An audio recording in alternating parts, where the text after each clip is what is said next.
Martino. L'opinion populaire. Cube Radio.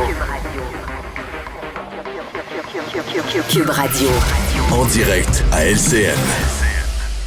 À LCN. Bonjour à Cube Radio, salut Richard.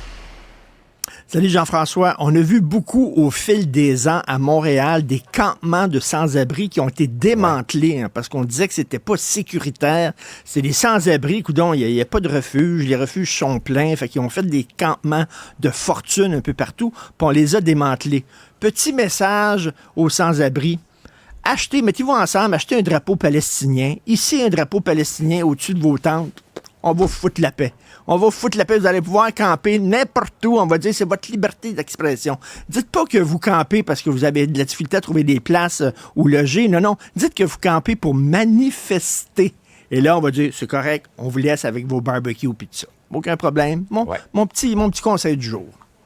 2 fois, l'injonction a été rejetée par la Cour supérieure du Québec la dernière fois hier. Tu trouves que les hauts mandarins de l'État ne se gênent pas pour piger dans le plat de bonbons, hein? Te souviens-tu de l'épicerie en folie, l'émission? Je pense que c'était à TQS. Oui, vaguement.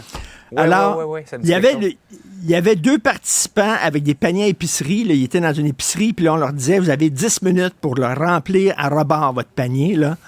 Puis là, on disait 3, 2, 1, 0, puis ils partaient, là, mon gars, là, 10 boîtes de céréales, puis tout ça, puis ça se rentre dedans. Aujourd'hui, ça s'appelle Costco, cette émission-là. Mais bon, bref, alors, ils partaient en fou. Et là, les hauts fonctionnaires, c'est comme ça. Ils savent qu'ils ont une couple d'années là, pour s'en mettre plein les poches. Là. On leur dit, vous venez d'être nommé 5, 4, 3, 2, 1. Là, ça part, la prime de rendement, mon gars, une prime de départ, un boni, des actions de la compagnie, puis etc., puis un gros salaire, puis une augmentation de salaire. Puis là, ils essaient de s'en mettre plein les poches comme ça, le temps qu'ils sont là. Écoute, on voit ça aujourd'hui, là. Les mandarins, des augmentations de salaire incroyables. J'en parle souvent, le chef de la SAQ qui s'est donné une augmentation de salaire de 70 %. Qui a ça? Il est tout seul. Je reviens tout le temps là-dessus. Il est tout seul. Tu sais, un gars qui est tout seul sur une île déserte avec 25 femmes, puis il dit « Hey, je pogne, ça n'a pas de bon sens. » Mais oui, t'es tout seul sur l'île déserte. C'est comme Marc Tanguay, là, on disait, lui, là, il ferait un bon chef du Parti libéral. Ben oui, personne ne va à la job. Il est tout seul qui veut la job, c'est sûr. Bon. Alors, lui, et c'est toujours, là, tu regardes ça, c'est des sous-ministres adjoints à l'adjoint du sous-ministre. Des affaires incroyables. Alors, la présidente générale de l'Office québécois de la langue française a eu une augmentation de salaire de 16 %. C'est vrai que le français, ça va tellement bien au Québec. Ça va super bien. Écoute ça, toi. Je savais même pas que ça existait. Madame Geneviève Lajoie, la sous-ministre adjointe à l'exemplarité de l'État au ministère de la langue française. Alors, elle est sous-ministre. Il faut que l'État soit exemplaire. Il faut que nos parlementaires parlent bien français. OK? Alors, il y a une sous-ministre adjointe, saviez-vous ça? À l'exemplarité de l'État. Le sous-ministre adjoint est chef du protocole au ministère des Relations internationales et de la francophonie. Qu'est-ce qu'il fait, lui? Le gars s'occupe du protocole, ça, c'est-à-dire la petite cuillère, puis la petite fourchette, puis tout ça, puis bon, etc. Alors, lui, il a eu une augmentation de salaire de 14 %. Et il y a bien sûr Stéphane Le Bouillonnec. Stéphane Le Bouillonnec, il est sous-ministre et dirigeant principal de l'information au ministère de la cybersécurité et du numérique. On revient toujours à ça. Oui, mais lui, c'est l'information. C'est vrai qu'il doit souvent écrire quand même des communiqués de presse en disant « On s'est planté, on s'excuse, nos équipes sont là-dessus. » Alors, lui, c'est ça. C'est lui, là, salaire, Stéphane Le Bouillonnec.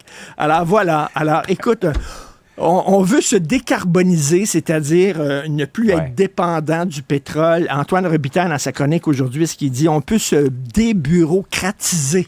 C'est-à-dire être moins dépendant des technocrates, des bureaucrates, en tout cas. Il y en a beaucoup, il y en a de plus en plus, et ils sont très bien payés.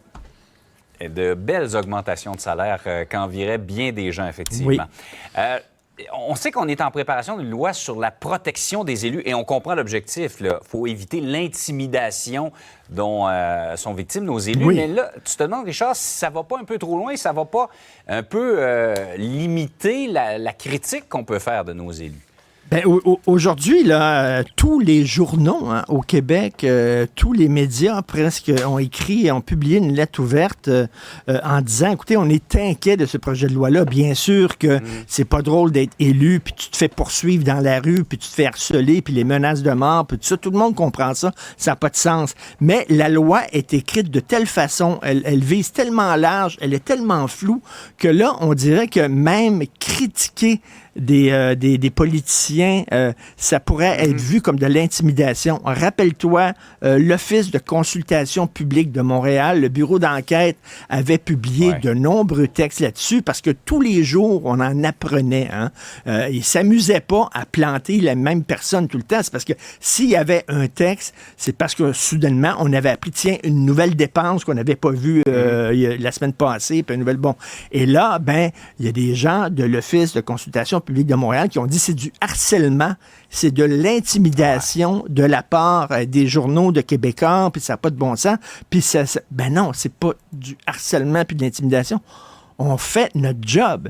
Et moi, comme chroniqueur, des fois, ça arrive que, bon, je rigole, je ridiculise, bon, je fais de l'humour. À peine. Je veux dire, vraiment à très petite dose. OK? Est-ce que ça va être perçu comme des attaques de l'intimidation? Tu sais, c'est toujours la même affaire.